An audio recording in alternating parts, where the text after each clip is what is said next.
This is Real News Media TV, coverage you can trust. Please like, share, subscribe, and hit the notification bell. Select all for daily news updates. Dunkirk teen stabbed to death in dispute over money.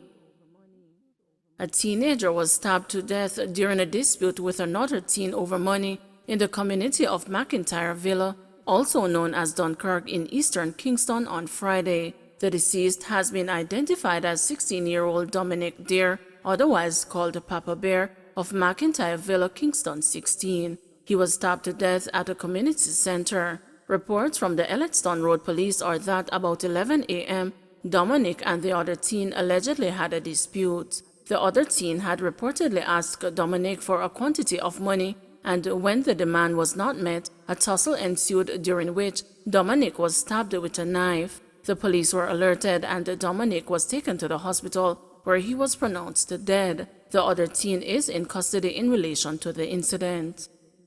Jamaican man accused of sexually molesting daughter in Cayman. A 48-year-old Jamaican-born man on Friday pleaded not guilty to several charges in relation to alleged sexual molestation of his preteen daughter over a 2-year period in the Cayman Islands. The accused appeared before the Grand Court in Cayman on charges of 4 counts of defilement and 3 counts of abuse of trust. The man's identity was not released due to legal reasons, a report in the Cayman Compass said on Friday. It is alleged that the Jamaican had sexual relations with his daughter, who is under 12 years old, between July 1, 2018 and January 31, 2021, the report said. During his court appearance, the man was granted bail with strict conditions, including a curfew of 10 p.m. to 5 a.m. being imposed on him. Additionally, he is not to be present within 100 yards of his child's school building. The trial is scheduled to begin in February of next year. Indicom to probe fatal shooting of man following police confrontation. A man was fatally shot yesterday during a reported confrontation with the Kingston Western Police. A second suspect was arrested and an illegal gun reportedly seized in the incident. The deceased has been identified as 22-year-old Gawain Wilson, a resident of 2nd Street in Trenchtown. It's reported that shortly before 7 p.m., a police patrol team intercepted a motorcycle with 2 men aboard at the intersection of Upper 1st Street and White Street in Trenchtown. The pillion reportedly opened fire on the cops, who returned the fire. Mr. Wilson was shot dead and the firearm with several rounds of ammunition seized. Indicom is investigating the shooting. Health Ministry opens select vaccination sites. Select vaccination sites will open this weekend as the Health Ministry continues offering first and second doses of the AstraZeneca vaccine and the single-dose Johnson & Johnson vaccine.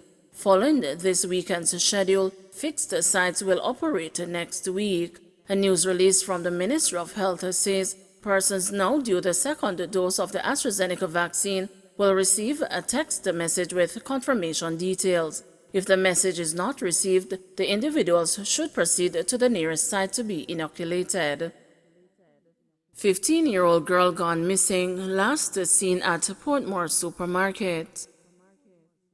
A 15-year-old girl, Tabor Niche of Old Britain, Portmore, St. Catherine, has been missing since Friday, October 1. The police have activated an Ananda alert to locate her. She is of brown complexion, slim build, and about 157 centimeters or 5 feet 2 inches tall. Reports from the Portmore police are that about 11:20 a.m., Tabor was last seen at a supermarket on Brayton Road, Portmore, St. Catherine, wearing a black sleeveless blouse, blue tights, and a pair of black slippers. She has not been heard from since. Anyone knowing the whereabouts of Tabor Niche is being asked to contact the Portmore police at 876-989-8422, Police 119 emergency number, or the nearest police station. Penwood Drive resident Angela reported missing over the last week. Pauline Williams, otherwise called Angela of Penwood Road, Kingston 11, has been missing since Monday, September 27. She is of dark complexion, medium build, and about 160 centimeters or 5 feet 3 inches tall. Reports from the Olympic Gardens police are that about 4 p.m., Williams was last seen in Bay Farm Villas, Kingston 11, wearing a short dress.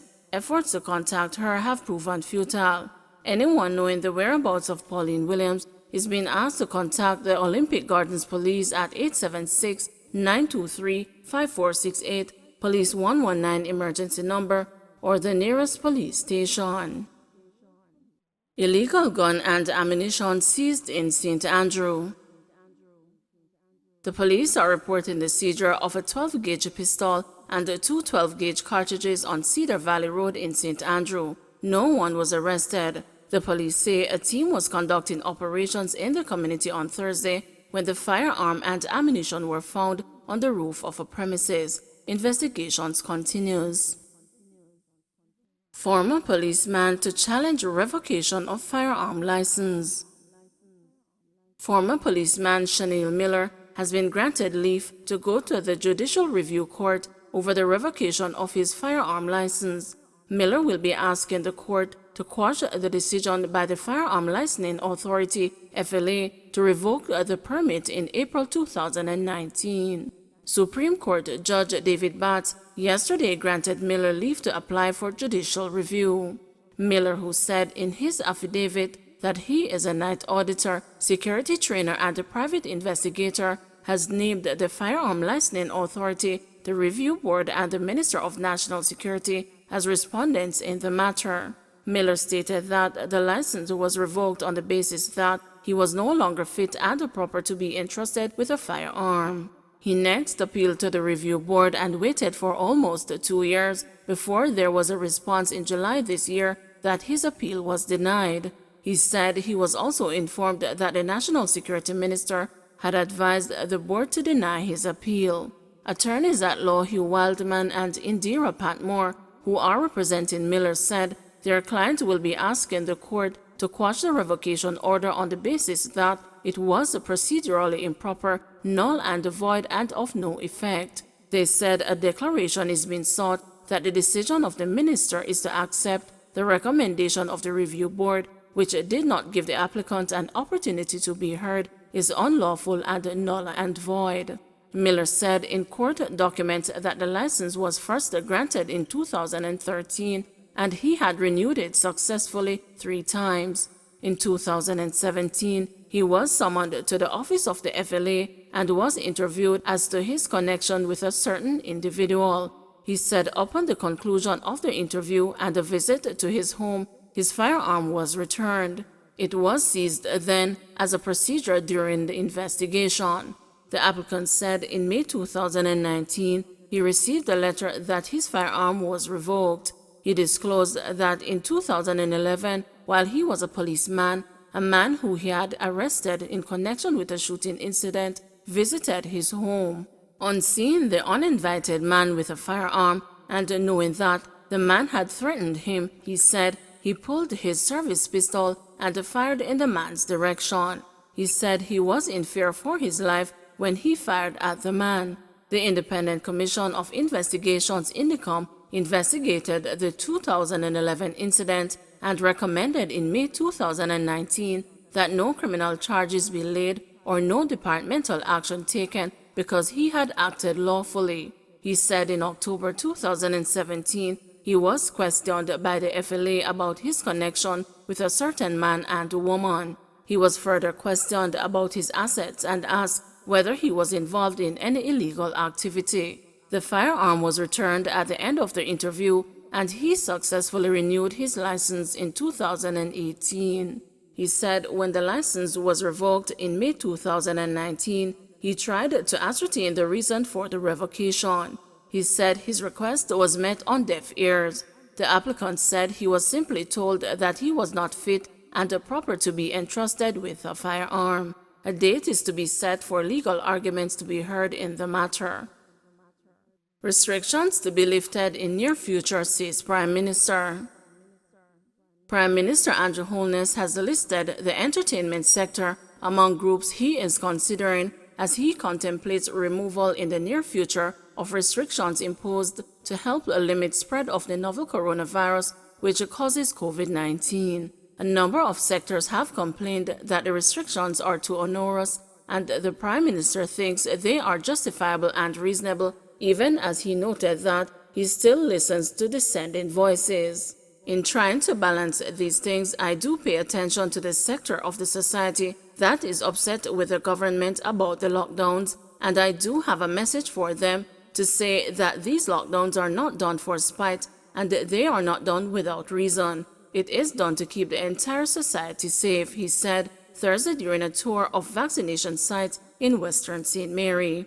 On previous occasions, Holness has eased some restrictions, including those on the entertainment industry. However, he later reimposed the ban on parties amid widespread outrage that such events possibly were contributing to a spike in COVID-19 cases. The Prime Minister on Thursday noted that the ban on sectors such as entertainment cannot continue indefinitely. We can't continue with lockdowns forever. We can't close the entertainment sector forever. We can't say to people, you can't go to church. You can only go to church in these numbers forever. That's not possible. So eventually, and I would say in the near future, we will have to do away with those measures, he asserted. In the meantime, he continued to keep close to his chest the specific timeline within which he is likely to remove some restrictions. His time frame, he explained, is being influenced by the levels of vaccination among frontline workers, the elderly, and the people with underlying health problems. As soon as we are at a particular level of vaccination, I wouldn't say what that is, then we will seek to remove these measures, and then it is now a matter of personal responsibility of the citizen, the Prime Minister said. I think we are now at the point where we have almost exhausted the naturally willing persons in relation to vaccination, and I think we are now into that population where you need to go out and reach them with information, with reasoning, and with assurance, he added. Holness also noted that the government is focusing less on the vaccination blitz approach. The strategy of blisters will eventually have to transition into having more established sites where people can go as they make up their minds to be vaccinated, he said. 348 new COVID-19 cases, 7 more fatalities. 7 more COVID-19 deaths have been recorded in Jamaica, increasing the tally to 1,884. The deceased are a 53-year-old man from Trelawney, an 84-year-old man from St. Elizabeth, a 92-year-old woman from St. Elizabeth, a 51-year-old woman from St. Elizabeth, a 73-year-old man from St. Elizabeth, a 71-year-old woman from St. Elizabeth, and a 65-year-old man from St. Elizabeth. The Ministry of Health says the fatalities occurred between August 23 and September 25. Meanwhile, there were 348 new cases, with ages ranging from 51 days to 93 years, pushing the total to 84,417, with 28,846 being active. Of the new cases, 196 are women and 152 are men. The parish breakdown is as follows: Kingston and St. Andrew 104, St. Catherine 61, St. Mary 29, St. Anne 27, Clarendon 18, St. James 18, Trelawney 18, Manchester 17, St. Elizabeth 16, Westmoreland 16, Portland 12, Hanover 9, and St. Thomas 3. A total of 1,801 tests were conducted. The country's positivity rate stands at 26.1%. In the meantime, there were 152 more recoveries, increasing the total to 53,100. Some 560 persons are in hospital, with 114 being moderately ill, 82 severely ill, and 41 critically ill. And 39,804 persons are in home quarantine. Don't forget to like, share, subscribe, and hit the notification bell. Select all for daily news updates.